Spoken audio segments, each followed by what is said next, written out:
నమస్తే welcome to our channel. నేను మీ అనిల్. మనతోని బీఆర్ఎస్ ఎమ్మెల్యే ఆసిఫాబాద్ ఎమ్మెల్యే కోవా లక్ష్మి గారు అయితే ఉన్నారు. చాలా విషయాలు మాట్లాడుకుందాం. మేడం నమస్తే. మేడం ఎలా చూస్తారు? ఏదైతే లగచర్లో చాలా దారుణంగా రైతుల మీద దాడి జరిగింది, అన్ని అంశాలపైన అసలు మీరు వెళ్ళారు, అక్కడ పరిస్థితి ఎలా ఉంది? అసలు వాస్తవంగా అక్కడ లగచర్ల మేము పోయినప్పుడు మేము పరిగిలో పోయినాము. వాళ్ళు జైల్లో ఉన్నారు కదా, అక్కడ సబ్ జైల్లో. అక్కడ రైతులని అడగడానికి మేము తెలుసుకోవడానికి పోయినాము. ఈవెన్ సబితా ఇంద్రారెడ్డి మేడం గారు, తర్వాత హరిప్రియ గారు, నేను ముగ్గురం వెళ్ళాము. మాతోని మా నాయకులు కూడా ఉన్నారు, అక్కడ లోకల్ స్థానిక నాయకులు కూడా. అక్కడ ఏం జరిగిందంటే వాళ్ళు పదే ఫార్మా కంపెనీకి మేము ఇవ్వమని, భూములు ఇవ్వమని చెప్తా ఉన్నారట. దాదాపు 7-8 నెలల నుంచి అక్కడ నడుస్తుంది. నడవని కూడా కలెక్టర్ గారిని కూడా కలిసేసి మేము ఎట్టి పరిస్థితులు కూడా మేము ఇవ్వం సార్, మేము ఆ భూముల మీదనే మేము ఆధారపడి బతుకుతున్నాం కాబట్టి ఆ భూములు మేము వదిలేసి ఎక్కడో పోయి మేము మళ్ళీ భూములు కొనుక్కోలేము, మేము ఇల్లు కట్టుకోలేము, కాబట్టి మేము ఎట్టి పరిస్థితులు ఇవ్వమని చెప్పంగా కూడా మరి చాలా బలవంతంగా వాళ్ళని మరి చేయడము. వాళ్ళ అక్కడ ఆ ఊర్లో పోయి మరి కలెక్టర్ గారు మొన్న ఇష్యూ జరిగింది ఏమంటే, అక్కడ కలెక్టర్ గారు చెప్పంగా కూడా మళ్ళీ కలెక్టర్ గారు వచ్చేసి మళ్ళీ సంతకాలు సేకరణ చేయడము, సంతకాలు పెట్టండి అనేసి ఊరికి వెళ్ళడము. అట్లా చేసేటప్పుడు ఏమైందంటే అక్కడ ఉన్న వాళ్ళు కొంతమంది ఆవేశపరులు ఉంటారు కదా, కొంచెం ఎట్లయినా కూడా మా ఇల్లు పోతుంది, భూమి పోతుంది అంటే ఎవరికైనా బాధ ఉంటుంది. వాళ్ళు వచ్చి బయట బతకలేరు కదా. దాంతోపాటు కొంత అక్కడ ఎంఆర్ఓ కానీ లేకపోతే అక్కడ ఉన్న ఆర్డీఓ కానీ వాళ్ళు మీరు పెడతారా లేదా, తప్పకుండా పెట్టవలసిందే, మీరు ఇవ్వవలసిందే అనేసి కొద్దిగా మాట్లాడడం సందర్భం జరిగిందని చెప్తున్నారు. అటువంటప్పుడు ఏమైందంటే సరే కలెక్టర్ గారిని అయితే కొట్టలేదు, కలెక్టర్ గారే చెప్పారు నాకు ఎవరు కూడా కొట్టలేదు, నా మీద దాడి జరగలేదని కలెక్టర్ గారే చెప్తున్నారు.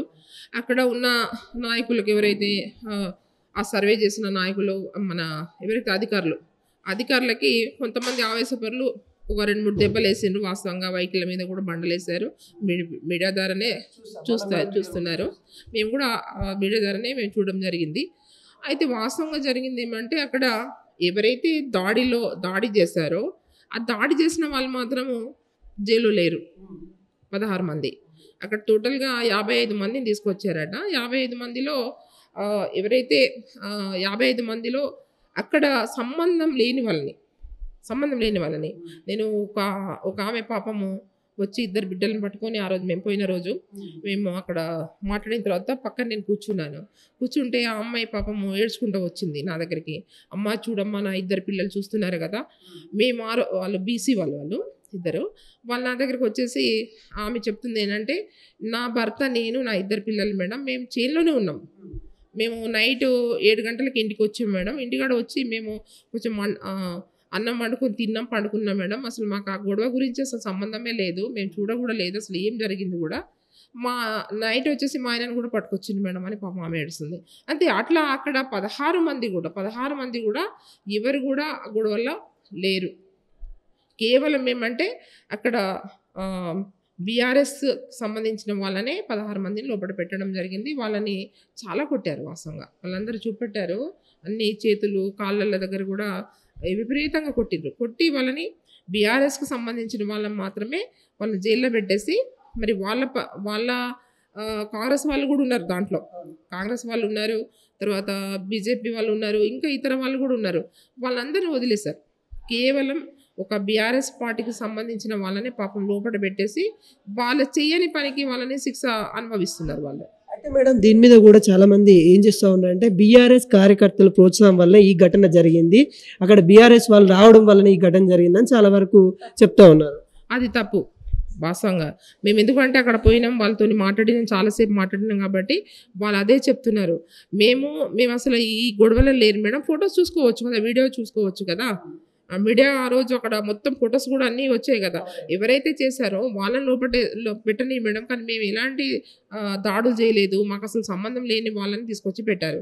అక్కడ ఇంకోటి ఏమంటే బీఆర్ఎస్ వాళ్ళు దాడులు చేయించారు అంటారు, అది తప్పు, 100% తప్పు. ఇంకోటి ఇక్కడ హోమ్ మినిస్టరు రేవంత్ రెడ్డి, ముఖ్యమంత్రి రేవంత్ రెడ్డి, తను అక్కడ ఎమ్మెల్యే, స్థానికంగా ఎమ్మెల్యే రేవంత్ రెడ్డి, అన్నిటికీ బాధ్యత వహించాల్సింది రేవంత్ రెడ్డి. అలాంటి వ్యక్తి తను నాకు అక్కడ ఇన్వాల్వ్మెంట్ లేనట్టు ఇప్పటికి కూడా మాట్లాడకపోవడం ఎలా చూస్తారు? అక్కడ వాళ్ళ అన్నదమ్ముల రాచరికం నడుస్తూ ఉందంట, నిజమేనా? అసలు ఏం చెప్తా ఉన్నారు అక్కడున్న ప్రజలు? నిజమే అట అక్కడ.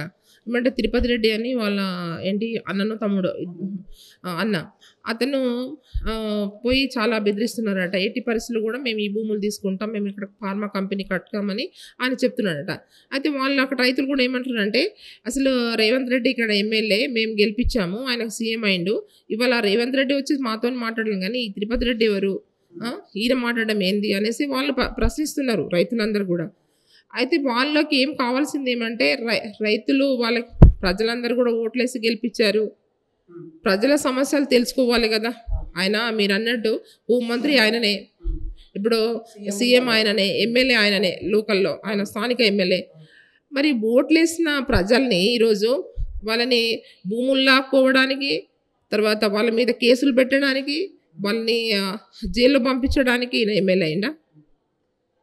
చాలా మంది ఏమంటున్నారంటే అక్కడ ఉన్న స్థానికులు, నీ 6 గ్యారెంట్లు నాకు అవసరం లేదు బాబు, మా భూమి మాకు ఇవ్వండి అనే భయపడే విధంగా భయపెడతా ఉన్నారు.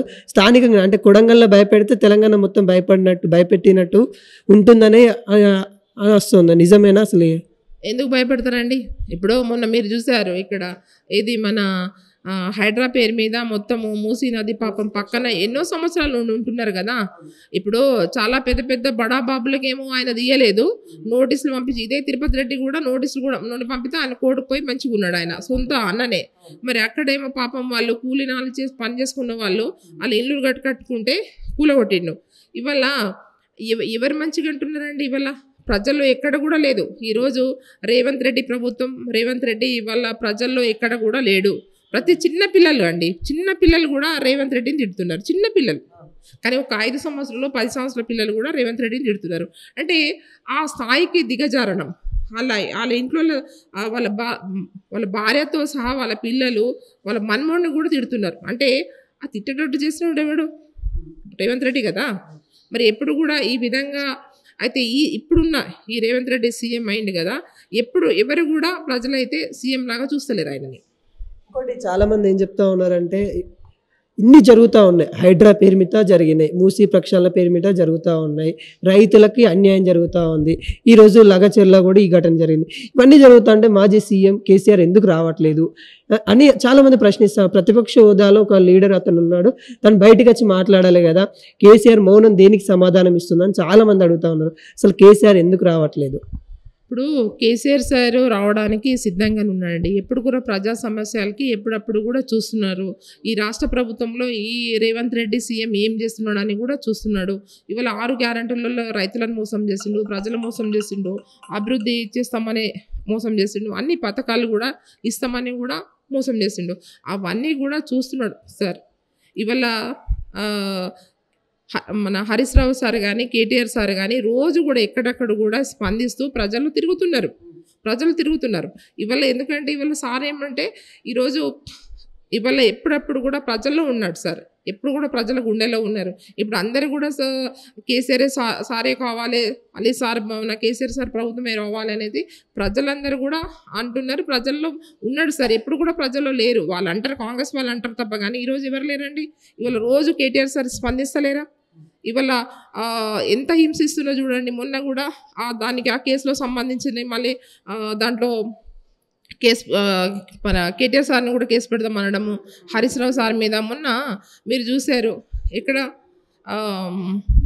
ఎక్కడైతే మన ఇక్కడ పిల్లలు విద్యార్థులు ఆ రోజు డిఎస్సి దాంట్లో కూడా మరి ఇప్పుడు అశోక్ నగర్లో అట్లా పోయేటప్పుడు కూడా కేటీఆర్ సార్ మీద దాడి జరిగింది. మరి ఆ రోజు ఎవరైతే కాంగ్రెస్ వాళ్ళు దాడి చేశారు కదా కార్యకర్తలు, మరి వాళ్ళని ఎందుకు అరెస్ట్ చేయలేదు? అరెస్ట్ చేయాలి కదా.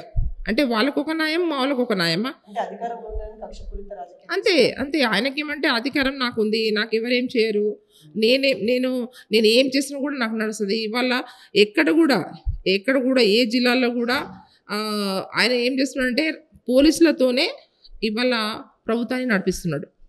ఇవాళ ప్రజాపాలన లేదు, ఇవాళ పోలీసులతోనే ఇవాళ వాళ్ళు ప్రజాపాలన చేస్తున్నారు. ఫైనల్గా కేసీఆర్ గారు రెడ్ బుక్ తయారు చేస్తున్నారంట, నిజమేనా? రెడ్ బుక్ అంటే ఆంధ్రాలో రెడ్ బుక్ తీసుకొని వచ్చారు, అదే విధంగా ఇప్పుడు తను కూడా రెడ్ బుక్ తయారు చేస్తా ఉన్నారు కేసీఆర్ అని అంటా ఉన్నారు. సార్ ఇప్పుడు సార్ గురించి మేము ఆయన పెద్ద ఆయన గురించి మేము అంత చెప్పలేము. ఎందుకంటే ఆయన అనుభవం ఎక్కడ, ఆయన తెలంగాణ రాష్ట్రాన్ని సాధించిన వ్యక్తి, ఇవాళ అభివృద్ధి చేసిన వ్యక్తి, ఇవాళ అందరూ ప్రజలందరూ కూడా, అన్ని వర్గాల ప్రజలందరూ కూడా ఒక దాటిగా తీసుకొచ్చేసి మరి ఆయన అభివృద్ధి చేసి అన్ని వర్గాల ప్రజలందరూ కూడా ఆయన బిడ్డలాగా చూసుకున్నాడు. ఈరోజు అందరూ బాధపడుతున్నారు. ఓట్లేసిన ప్రజలందరూ కూడా బాధపడుతున్నారు. మేము ఎందుకు ఈ దళితుడికి ఓట్లేసినామా, ఎందుకు గెలిపించినామా అని ఏడుస్తున్నారు. ఇది ఇక్కడ లగచెర్లో జరిగిన ఘటన పైన అయితే నిజంగా రైతులకి అక్కడ మహిళలకి చాలా అన్యాయం జరిగింది అనే విధంగా అక్కడ మేడం వాళ్ళు కూడా ఎమ్మెల్యే బీఆర్ఎస్ సంబంధించిన మహిళా లీడర్స్ కూడా అక్కడికి వెళ్ళడం అయితే జరిగింది. అక్కడికి వెళ్ళినప్పుడు కూడా విషాద ఛాయలు అయితే కనబడతా ఉన్నాయి. ఒక్కొక్కరు కన్నీరు మున్నీరు అవుతా ఉన్నారు. ఈ గవర్నమెంట్ వచ్చిన కాంచెలు కొడంగల్లో తను హోమ్ మినిస్టర్గా ఉన్నారు, సీఎంగా ఉన్నారు, ఎమ్మెల్యే ఉన్నారు. ఇవన్నీ ఉండి కూడా మాకు ఏం లాభం, అసలు మేము ఓట్లు వేసి తప్పు చేశామా అనే విధంగా